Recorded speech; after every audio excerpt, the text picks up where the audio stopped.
All right, welcome inside the TCO studios virtually. Today, we have the special privilege of being joined by our old friend, I guess still new friend, but in Chicago, but still a really good fan of the show, Miss Courtney Cronin from ESPN. Courtney, thank you for joining me today, and congratulations on everything that's been going on for you right now. I know it's been a whirlwind, right?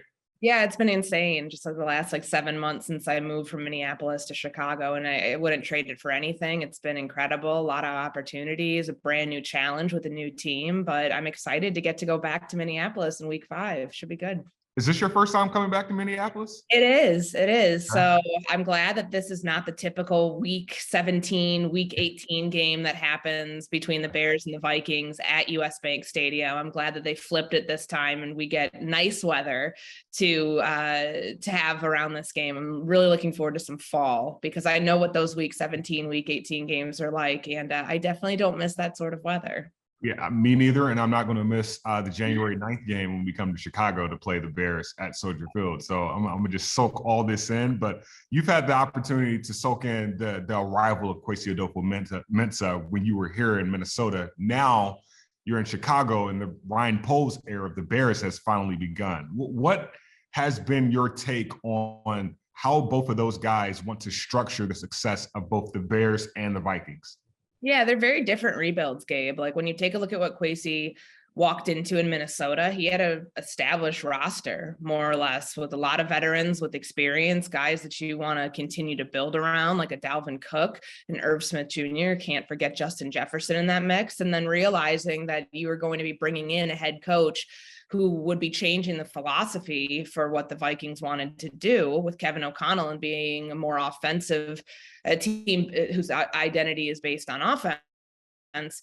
It made sense to me, some of the moves that they made in the offseason. And I think with what Ryan Poles inherited in Chicago, he went a completely different way with it and tearing the roster down, sending a lot of players to free agency that weren't going to be part of this long-term rebuild, that they've been very cautious not to call it that here, because I think that some players feel a certain type of way when you say, oh, you're part of a rebuilding team, especially guys like a Robert Quinn or Roquan Smith, the veterans on this team who have been here before and want to win, but it's going to probably take a while for that to happen.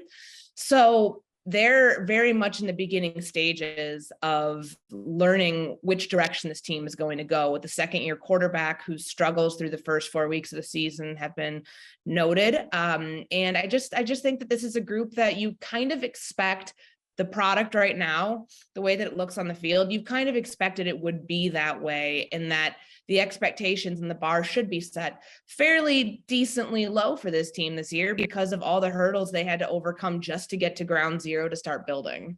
Yeah, and I mean, still getting over those hurdles, the Chicago Bears still sit at 2-2 with hopefully a run here coming in. The Vikings 3-1, really good start for us here. But at the same time, you have a Bears team that hasn't won a game on the road all year, and then the Vikings team who are undefeated at home. So how do you, what stands out to you about this matchup when you look at the Bears and the Vikings game on Sunday? Yeah, I think, for Minnesota, or rather for the Bears, sometimes I forget which team I cover, is, them being indoors, I think is no joke, because Justin Fields and the struggles in this passing game take away any sort of element, and hopefully, at least for the sake of this offense, there won't be any sort of issues. Now, I don't think you can blame any of the elements in New York this past weekend for why the offense struggled as much as it did and why Fields looked okay in moments and then regressed in others. But I just think that sort of thing can only do wonders for a team that has been, the deluge game in week 1, the conditions were absolutely terrible. They ended up grinding out a win, but the team that they are right now more closely resembles the group that played weeks 2 through 4, not the surprise win that they had in week 1. But identity wise for this group, they're going to have to be a team that leans heavily on the run.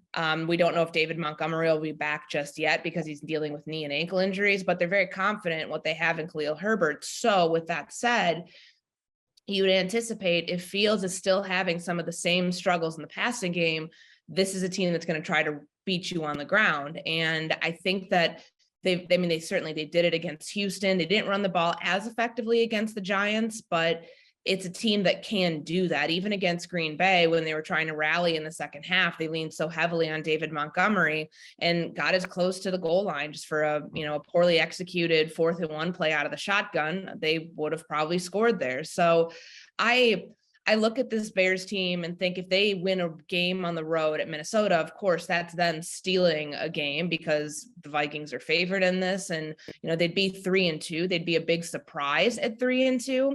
But their give me games are kind of already out of the way. When you take a look at Houston and the Giants this past weekend, those are teams that are more evenly matched to Minnesota than the team they're about to face this weekend. So what do you think the key for the game for both teams should be? Because you just talked about the Bears running game. They've rushed for over 600 yards in the past 3 games. So I think they're going to lean that way as far as trying to find some success. But what do you think the key for both teams should be? Yeah, I think for the Bears, and I realize I just called them the Vikings, it shows you just kind of like I'm still getting used to it because sometimes there's Freudian slips that follow in there. I think for Chicago, that's got to be your bread and butter. And it might actually remind you of some Vikings teams of old where quarterback play got in the way of success. So this team, those teams lean so heavily on Dalvin Cook in the run game and getting stops on defense to be opportunistic. That's the Bears recipe for success until Justin Fields in this passing game can figure it out, because they're last in total passing yards, yards per attempt, total passing yards, last in completions, last in attempts. Those are not numbers that you can sustain a successful season with. So I would say that that's probably their key to success. And then against Minnesota, I know that the Vikings haven't been running the ball as well as maybe some of the other teams the Bears have faced, certainly not as well as Saquon Barkley and the Giants and A.J. Dillon and Aaron Jones. But I think that that's what they're going to try to do, sell out and make Kirk Cousins beat them with his arm, which, he's shown that he can, I think with Kevin O'Connell and just what I've seen, it shows, I feel like he's more empowered to do that. But the Bears are going to try to take away the run because, and it's hard for a team like that who has been so porous against the run. But it's not like the Vikings have been great running the ball either. So that might be the way that they're able to sneak out a win here on the road. Well, I feel like you know where I'm going with this next question, because we've already faced Justin Fields and the Eagles. So how valuable we've already faced Jalen Hurts and the Eagles, excuse me there. So how valuable is facing Jalen Hurts when preparing for Justin Fields? Or does this Bears game get the Vikings ready for Tua next week or Kyler Murray in future weeks? Yeah, I just don't know if we've seen Justin Fields' athleticism as much as what you're getting to there with Hurts and other guys. I don't think we've seen it as much on display, because this is somebody who is still bailing on reads when he's got guys wide open downfield and tucking and running the ball, because that's kind of how he's been conditioned over the last couple of years of playing football to do things. And his legs are a tremendous asset, but I don't know if they're using them in the right way on designed plays. I keep thinking back to the 3rd and 3 from the 5 this past weekend in New York when Khalil Herbert picks up 1 yard, and then on 4th and 2, they end up kicking a field goal instead of utilizing Fields on a zone read or something else down there. That's the type of stuff that seems like there's a little bit of a disconnect between coaching and in the game plan and what they're asking Justin Fields to do, because that's where he shines. Mm-hmm. So I'm not saying it won't be a threat whatsoever, but I do think that there are, facing Justin Fields, he was sacked a lot last year, if I remember correctly, in that week 15 game in Chicago against the Bears. And it just wasn't a good look. And his offensive line now is better, but marginally better. He's still under pressure a bunch. Some of that's on the quarterback for holding on to the ball too long. But I think that the prep work you would get for other opponents down the line would be the scrambling and the guy who gets out of the pocket and being able to tell how quickly he's going to take off, because it's not like he's making a whole ton of plays, throwing a bunch of balls on the run the way that maybe we would have expected a little bit more by now. Gotcha. My last question for you. What's one stat or one thing that you'll be watching that could be a big difference maker in the outcome on Sunday? Yeah, I think it has to do with him getting his receivers involved. I mean, Darnell Mooney had a great game. Got 4 catches, 96, 97 yards against the Giants, including this 56-yard pass that was great. It set them up to get them into the red zone, but they didn't do anything with it because that drive didn't result in points.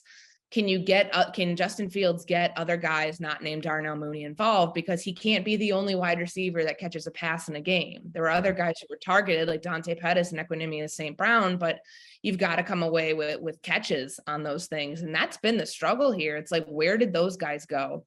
We've heard all off season long about Justin Fields building chemistry with his receivers and just the amount of, the amount of opportunities that those guys have had in games.